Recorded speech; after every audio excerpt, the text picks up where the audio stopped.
Innal hamdalillah, segala puji dan puja kehadirat Allah. Nahmaduhu wa nasta'inuhu wa nastaghfiruh. Hanya kepadanya kita memuji, meminta pertolongan serta bertaubat dari dosa-dosa kita. Wa na'udzu billahi min syururi anfusina, dan hanya kepada Allah pula kita meminta agar dijauhkan dari keburukan-keburukan diri kita. Wa min sayyiati a'malina, dan dari segala dosa yang pernah kita lakukan. May yahdihillahu fala mudhillalah, barang siapa yang telah Allah berikan petunjuk maka tidak akan pernah sesat selamanya. Wa may yudlilhu fala hadiyalah, dan barang siapa yang telah Allah sesatkan maka tidak akan mendapatkan petunjuk selamanya.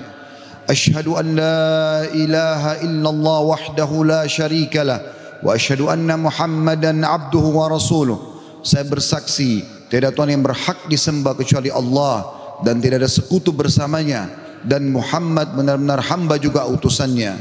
Qala Allah Ta'ala, Allah mengingatkan dalam kitabnya, ya ayyuhalladzina amanu taqullaha haqqa tuqatihi wa la tamutunna illa wa antum muslimun. Hai sekalian orang-orang yang beriman, bertakwalah, hanya patuh dan tunduklah kepada satu-satunya pencipta segala sesuatunya, baik di langit, di bumi, di kedalaman lautan, yaitu Allah. Sebenar-benar patuh dan tunduk, dan janganlah kalian meninggal dunia kecuali dalam keadaan Islam. Di ayat yang lain qala Allah Ta'ala, ya ayuhan nasu taqu rabbakumul ladzi khalaqakum min nafsin wahidah wa khalaqa minha zawjaha wa batha minhuma rijalan katsiran wa nisaa wattaqullaha alladzi tasaaluna bihi wal arham innallaha kana 'alaikum raqiba. Hai sekalian manusia, bertakwalah, hanya tunduklah kepada Allah yang telah menciptakan kalian dari jiwa yang satu, yaitu Adam alaihissalam, dan menciptakan dari jiwa yang satu istrinya Hawa alaihissalam, dan telah banyak memberikan keturunan laki-laki juga perempuan dari keduanya. Sekali lagi, bertakwalah kepada Allah dan jagalah hubungan silaturahim. Sesungguhnya Allah senantiasa mengawasi kalian. Di ayat yang ketiga qala Allah Ta'ala, ya ayyuhalladzina amanu taqullaha wa qulu qawlan sadida yuslih lakum a'malakum wa yaghfir lakum dhunubakum wa may yuti'illaha wa rasulahu faqad faza fawzan 'azima. Hai sekalian orang-orang yang beriman, sekali lagi patuh dan tunduklah kepada Allah, nikmati yang halal, kerjakan yang diperintahkan, tinggalkan yang dilarang, dan ucapkan kalimat yang benar, jujurlah. Niscaya dia akan memperbaiki amal-amal perbuatan kalian, mengampuni dosa-dosa kalian. Barang siapa yang mentaati Allah dan Rasulnya, dia telah mendapatkan kemenangan yang besar. Amma ba'd, fa inna asdaqal hadithi kitabullah. Kita tahu sebaik-baik rujukan umat Islam dalam segala lini kehidupan mereka, terutama ibadah, adalah Al-Quran, kitabullah. Wa khair hadyu hadi Muhammadin sallallahu alaihi wa ala alihi wa sahbihi wa sallam. Dan petunjuk yang terbaik setelah Al-Quran adalah petunjuk Nabi besar Muhammad sallallahu alaihi wa ala alihi wa sahbihi wa sallam. Wa syarrul umuri muhdatsatuha, dan seburuk-buruk perbuatan terutama dalam ibadah yang tidak punya rujukan wahyu Al-Quran dan sunnah. Fa inna kulla muhdatsatin bid'ah, semua ibadah yang tidak punya rujukan dikenal dengan perbuatan baru dalam agama. Wa inna bid'atin dhalalah, perbuatan baru itu akan membawa pelakunya pada kekeliruan. Wa inna al-finnar, keluar akan membawa pelakunya ke dalam api neraka. Saudaraku seiman rahimani wa rahimakumullah, apa yang saya bacakan tadi dikenal dengan khutbah hajah. Baginda Nabi SAW tidak melewatkan momen-momen penting pada saat ingin menyampaikan wasiat kepada umatnya, kecuali beliau membuka dengan khutbah hajah. 3 ayat tentang pentingnya bertakwa dan tunduk kepada Allah, serta mengingatkan agar ibadah selalu punya rujukan wahyu Al-Quran dan sunnah. Pada kesempatan ini kita akan bahas tentang keajaiban istighfar. Saudaraku seiman, banyak sekali ayat Al-Quran dan hadis Nabi SAW mengingatkan masalah ini. Dan juga kita akan dengarkan nanti perkataan para salafus salih tentang keajaiban istighfar dan dahsyatnya. Begitu juga insya Allah kita akan sebutkan apa yang didapatkan pada saat seseorang melazimkan istighfar itu. Mungkin sebagian orang terlintas di benaknya, istighfar kami semua sudah tahu, tapi pertanyaannya, apakah anda sudah rutinkan? Nanti akan lebih jelas insya Allah dengan statement para ulama salaf tentang masalah ini. Beranjak bahasan kita saudaraku seiman, perintah Allah subhanahu wa ta'ala kepada nabinya Muhammad sallallahu alaihi wa ala alihi wa sahbihi wasallam yang sudah diampuni dosanya yang lalu dan akan datang. Allah berfirman, A'udzu billahi minasyaitonir rajim dalam surah An-Nasr ayat 3, fasabbih bihamdi rabbika wastaghfir innahu kana ghaffara. Maka bertasbihlah engkau hai Muhammad dengan memuji Tuhanmu dan mohon ampunlah kepadanya. Padahal Nabi Muhammad SAW sudah diampuni dosa-dosanya yang lalu dan akan datang. Sesungguhnya Dia Allah adalah zat yang maha penerima taubat. Juga dalam ayat yang lain dalam surah Muhammad ayat 19 Allah memerintahkan Nabi Muhammad SAW istighfar. A'udzu billahi minasyaitonir rajim wastaghfir li dzambik walil mu'minina wal mu'minat wallahu ya'lamu mutaqallabakum wa mathwaakum. Dan mohonlah ampun bagi dosamu hai Muhammad dan bagi dosa orang-orang beriman laki-laki dan orang beriman perempuan, dan Allah Maha mengetahui tempat kamu berusaha dan tempat tinggalmu. Juga baginda Nabi sallallahu alaihi wa ala alihi wa sahbihi wasallam bersabda, wallahi inni la astaghfiranna Allah wa atubu ilahi fil yaumi aktsara min 70 marrah. Demi Allah, padahal beliau tidak butuh untuk sumpah, tapi untuk memastikan tentang pentingnya pengucapan istighfar di lisan setiap orang di antara kita. Beliau mengatakan, demi Allah, aku selalu beristighfar kepada Allah. Artinya pengucapan permohonan maaf kepada Allah dan bertaubat kepadanya. Maksudnya mengucapkan ikrar tidak akan mengulangi kesalahan dalam setiap harinya lebih daripada 70 kali. Dan hadis ini hadis sahih diriwayatkan oleh Imam Muslim. Juga dalam riwayat yang lain Nabi SAW sebutkan fil yaumi mi'ata marrah, dalam setiap hari sampai 100 kali. Saudaraku seiman, para ulama salaf menjelaskan kepada kita bagaimana kedudukan istighfar. Bermula dari perkataan sahabat yang mulia Abu Musa al-Ash'ari radhiyallahu anhu. Beliau mengatakan, dahulu kita memiliki dua pelindung dari azab atau siksaannya Allah. Salah satunya telah pergi, yaitu keberadaan Rasulullah sallallahu alaihi wa ala alihi wa sahbihi wasallam di tengah-tengah kita. Selama Nabi masih hidup sallallahu alaihi wasallam, mereka tinggal datang ke Nabi mengatakan mohon ampunlah untuk kami. Tapi sekarang Nabi sudah meninggal, maka sudah hilang satu kesempatan itu untuk menghilangkan azab, gangguan, gempa, banjir, bencana, kesulitan, wabah seperti sekarang. Dan tersisa satu, yaitu istighfar. Apabila ia juga telah pergi dari lisan seseorang di antara kita, maka niscaya kita binasa.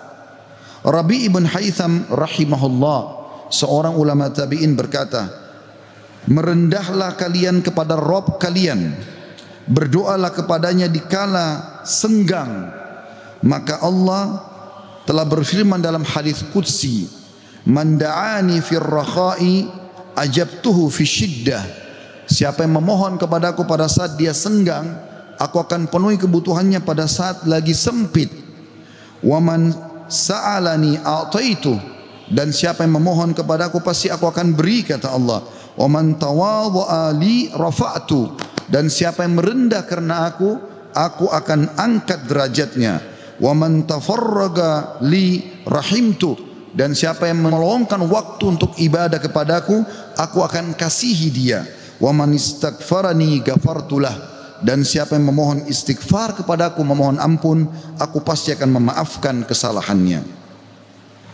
Sahal radhiyallahu anhu telah berkata tentang istighfar dalam menghapus dosa. Beliau mengatakan, permulaan istighfar adalah pengampunan atau mengingat, memanggil Allah. Kemudian akan bergantung kepada Allah, lalu kemudian tidak akan mengulangi kesalahan-kesalahan. Ibnul Jauzi berkata rahimahullah, iblis berkata, aku membinasakan anak cucu Adam dengan dosa, dan mereka membinasakanku dengan istighfar dan ucapan la ilaha illallah. Manakala aku melihat hal itu pada mereka, aku tanamkan hawa nafsu pada mereka, di mana mereka berbuat dosa tapi mereka tidak beristighfar, karena mereka mengira diri mereka telah berbuat baik. Dan kata para ulama menanggapi statement Ibnu Jauzi rahimahullah, Yang pertama syaitan tanamkan adalah supaya manusia lalai berbuat dosa. Pada saat dia sudah berbuat dosa, syaitan akan lalaikan dia supaya tidak istighfar. Karena istighfar adalah kata kunci dihilangkan dosa tersebut dan akhirnya azab Allah tidak datang. Qatadah rahimahullah berkata, Al-Quran menunjuki kalian penyakit dan juga obat sekaligus untuk menyembuhkan kalian. Penyakit kalian adalah dosa-dosa dan obat penyembuh kalian adalah istighfar. Permasalahan apapun akan selesai dengan istighfar.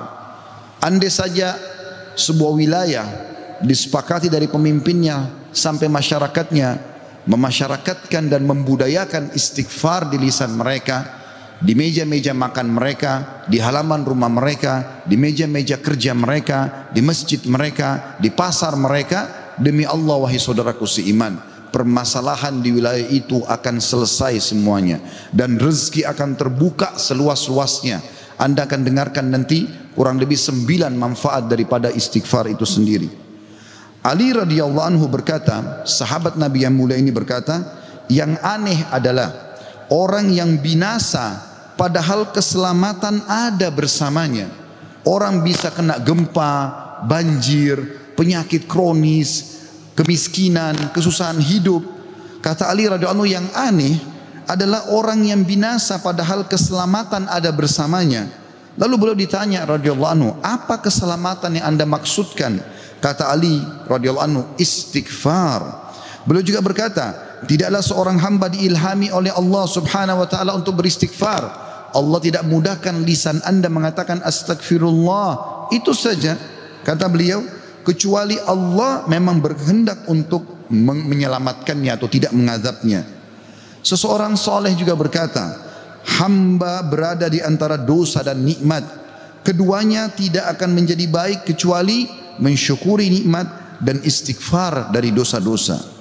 Juga Luqman al-Hakim yang terkenal Allah namakan surah Luqman atas namanya.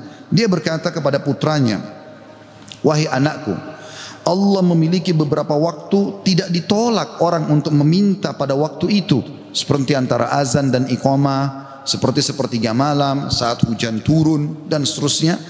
Maka perbanyak istighfar pada saat itu. Beliau bukan menyuruh anaknya minta hajat, tapi disuruh beristighfar. Karena dengan istighfar ternyata hajat-hajat kita walaupun kita tidak minta dipenuhi oleh Sang Pencipta Allah Subhanahu wa taala. Ibunda mulia Aisyah radhiyallahu anha, Ummul Mukminin berkata, tuba, kegembiraan, kebahagiaan bagi siapapun yang mendapatkan istighfar tertulis indah banyak di buku amalnya. Abu Al-Minhal juga berkata rahimahullah, tidaklah seorang hamba didampingi di dalam kuburnya oleh pendamping yang lebih dicintai daripada istighfar yang dia ucapkan semasa hidupnya. Al-Hasan Basri berkata rahimahullah, perbanyak istighfar di rumah-rumah kalian, di meja-meja makan kalian, di jalan-jalan kalian, di pasar-pasar kalian, di majlis-majlis kalian, karena kalian tidak tahu kapan ampunan akan turun. Seorang badui berkata, siapa yang ingin menjadi tetangga kami di tanah kami, hendaklah memperbanyak istighfar, karena istighfar adalah awan tebal yang mengandung air atau hujan yang lebat, maksudnya rezeki. Andai saja kita fahami statement-statement saudaraku seiman, mungkin beranjak dari Pak Bupati hafizahullah, pemimpin wilayah Goa, semoga Allah jaga beliau, dan juga seluruh masyarakat Goa ini, apalagi kalau seluruh wilayah Indonesia bisa menanamkan ini, selalu saling berwasiat, pemimpin kepada masyarakat, masyarakat kepada seluruh tetangganya, setiap orang kepada keluarganya, ayo perbanyak istighfar. Setiap lagi diam, jangan cuma diam, astagfirullah wa atubu ilai, itu saja.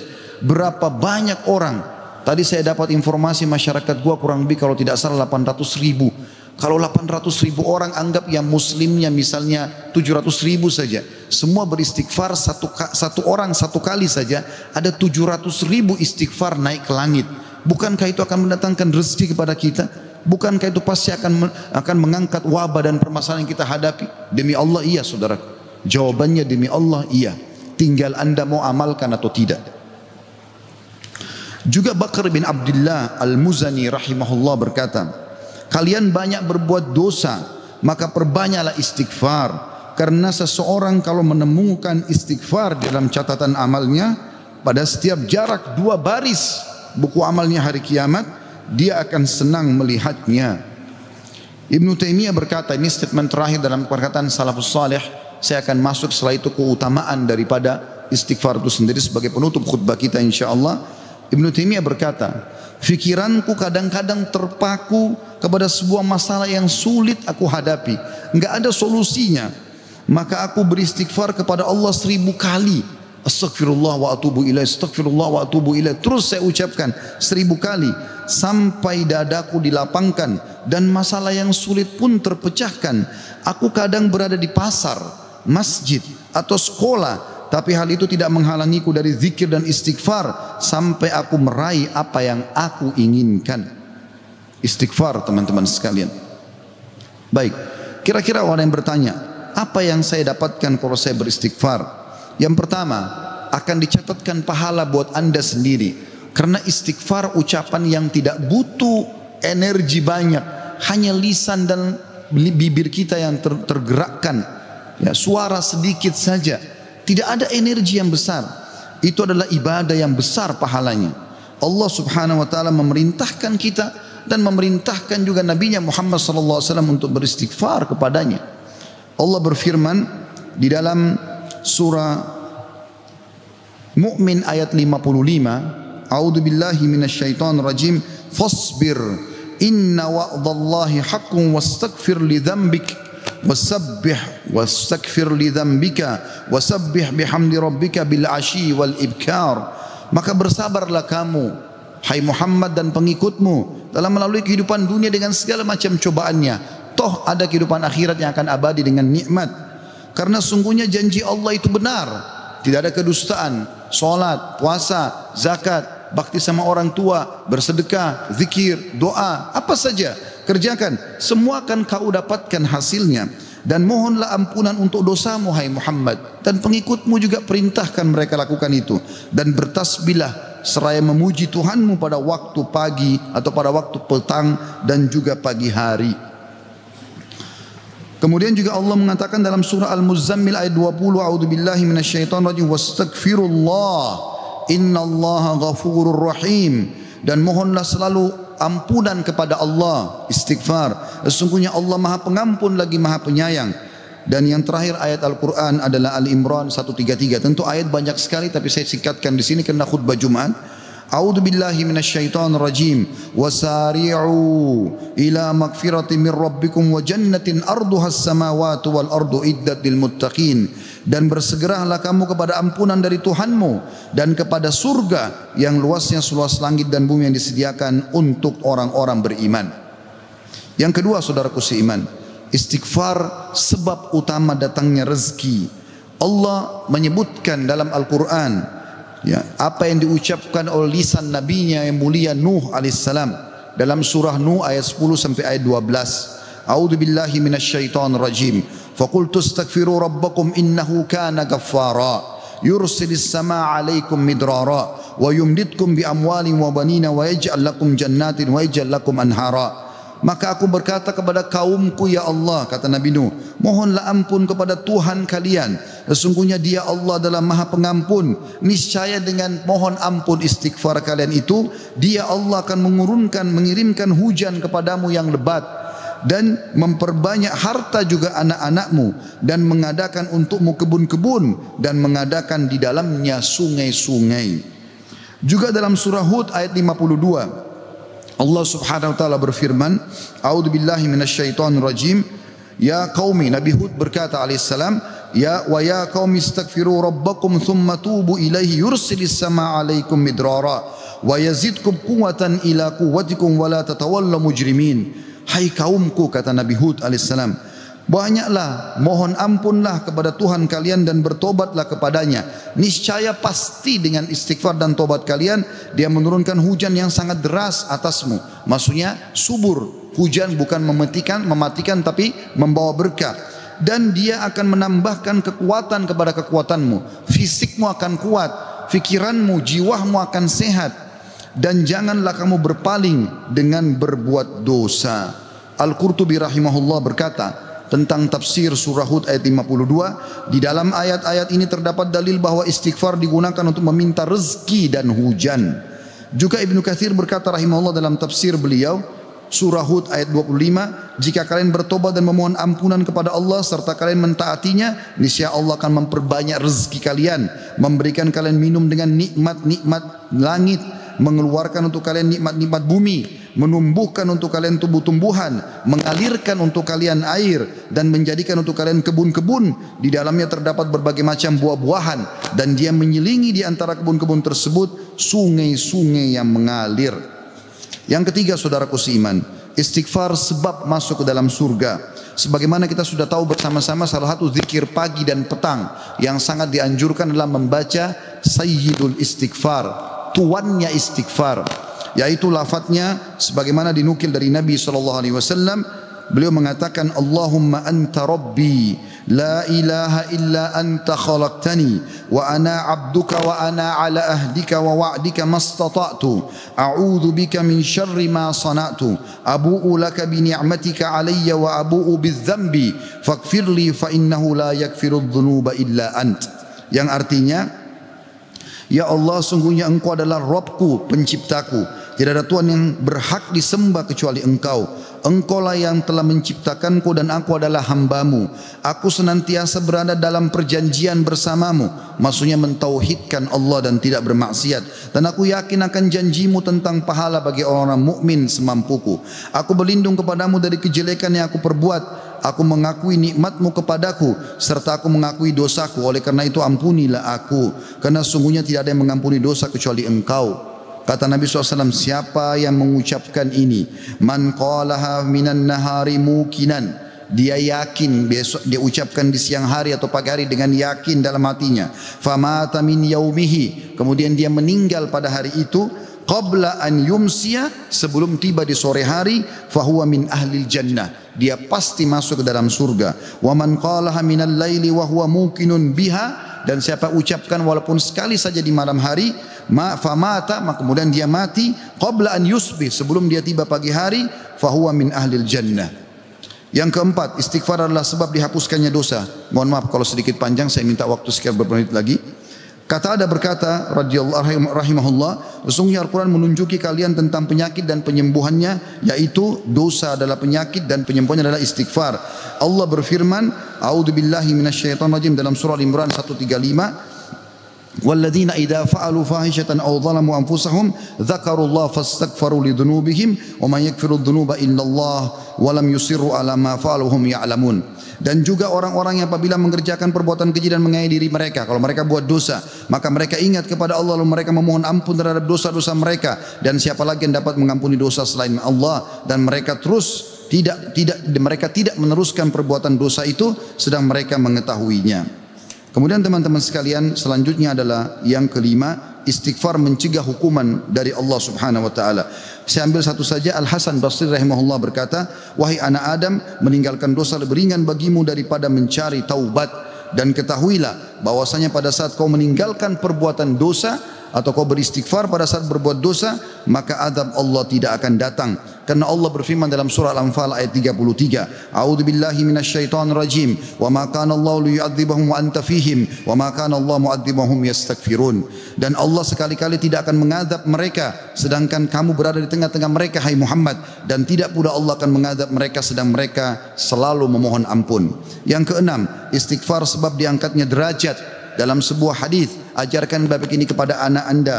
Dalam hadis riwayat Ahmad dengan sanad hasan, kata baginda Nabi SAW, Inna Allah Azza wa Jalla yarfa'ud darajati lil abdi salihi fil jannah, fayaqulu ya Rabbi anna li hadhihi, fayaqulu bi istighfari waladika lak. Sesungguhnya Allah yang maha suci dan maha tinggi mengangkat derajat seseorang hamba saleh di surga sehingga dia bertanya, yang sudah mati diangkat derajatnya tinggi di surga. Hamba ini bingung, dia tidak pernah merasa berbuat amal yang bisa membawa dia ke derajat itu. Lalu dia bertanya, wahai Rabbku, dari mana nikmat ini hamba dapatkan? Maka kata Allah SWT, dari istighfar anakmu untukmu. Yang ketujuh, istighfar adalah sebab disucikan hati. Sebagaimana Nabi SAW bersabda, innal mu'mina idza adzama dzamban kanat nuqtatan sauda'u fi qalbihi. Kalau seorang mukmin berbuat dosa akan menjadi titik hitam dalam hatinya. Fa in taba wa naza wastaghfara su'ika qalbuhu minha. Kalau dia bertaubat kemudian dia beristighfar kepada Allah, meninggalkan dosanya, maka akan diangkat noda hitam itu dalam hatinya. Fa in zadat hatta taglufa qalbu fadzalika ar-rana alladhi dzakarahu Allah fi kitabihi kalla barrana ala qulubihim ma kanu yaksibun. Dan kalau seandainya dia bertaubat dan meninggalkannya serta beristighfar, hatinya kembali bersih darinya, dan kalau dia tambah melakukan dosa, maka bertambah pula titik hitam itu sampai menutupi seluruh hatinya. Dan itulah makna kalimat ar-ran dalam firman Allah Subhanahu wa taala, sekali-kali apa yang selalu mereka usahakan itu menutupi hati mereka. Surah Al-Mutaffifin ayat 14. Dua poin yang terakhir teman-teman sekalian, yang ke-8 adalah istighfar sebab memperoleh anak dan keturunan. Dinukil dalam sebuah riwayat disebutkan oleh Abu Hanifah rahimahullah dalam musnadnya, bahwasanya seseorang datang mengeluh dari Jabir bin Abdullah radhiyallahu anhu. Seseorang mengeluh kepada Nabi SAW lalu berkata, ya Rasulullah, ya sesungguhnya orang semua punya anak tapi aku sendiri yang tidak punya anak. Maka kata Nabi SAW, mana kau dari dua senjatamu, memperbanyak sedekah dan istighfar, maka dengannya kau akan diberikan rezeki. Kata Jabir bin Abdullah, orang itu pun mengamalkan, lalu saya menyaksikan orang itu dikaruniai 9 orang anak, semuanya laki-laki. Kesembilan dan terakhir adalah istighfar sebab menikmati kesehatan dan kekuatan.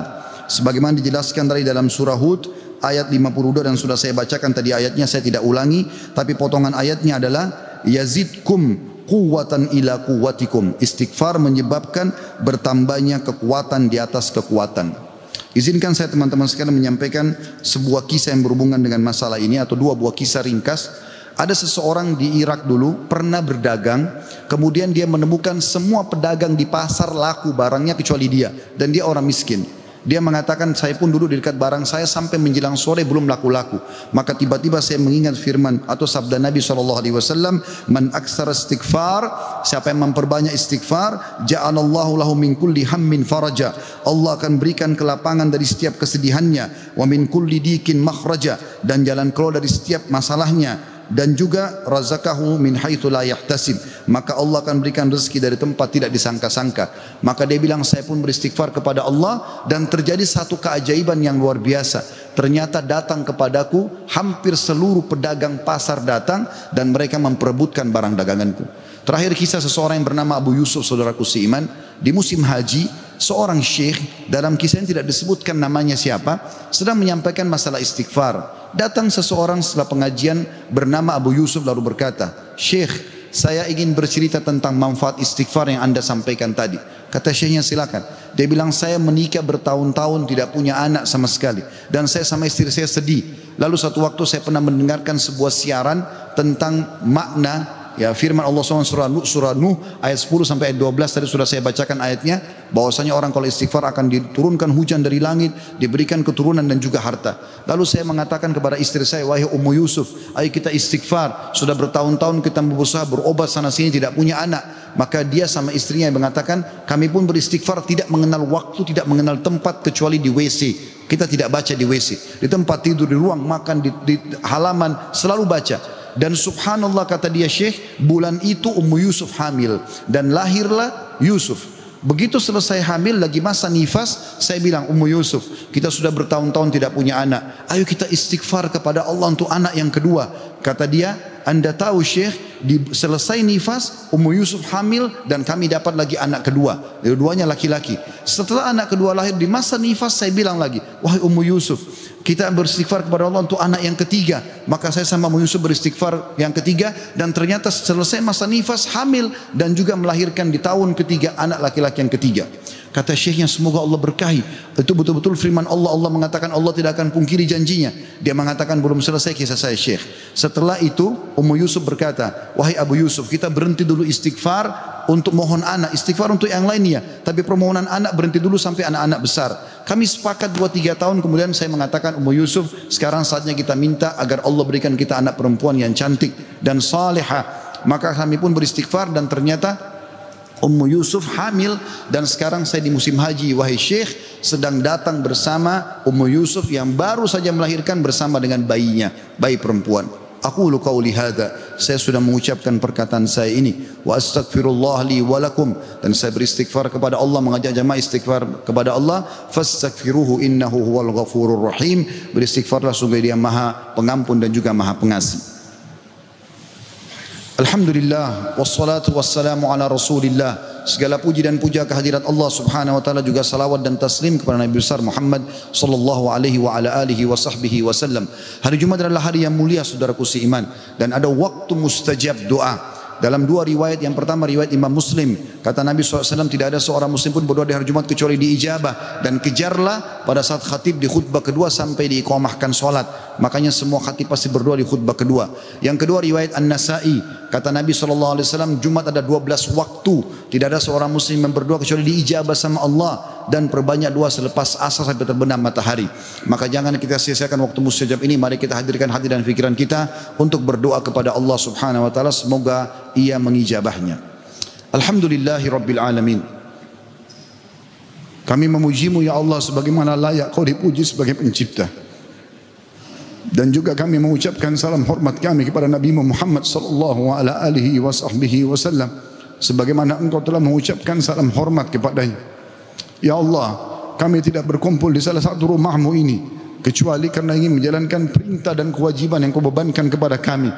Maka ikhlaskan niat kami dan terimalah seluruh amal-amal soleh yang pernah kami kerjakan, baik kami ikhlas atau kurang ikhlas, yang sedang kami kerjakan, yang akan kami kerjakan sampai menjelang ajal datang nanti.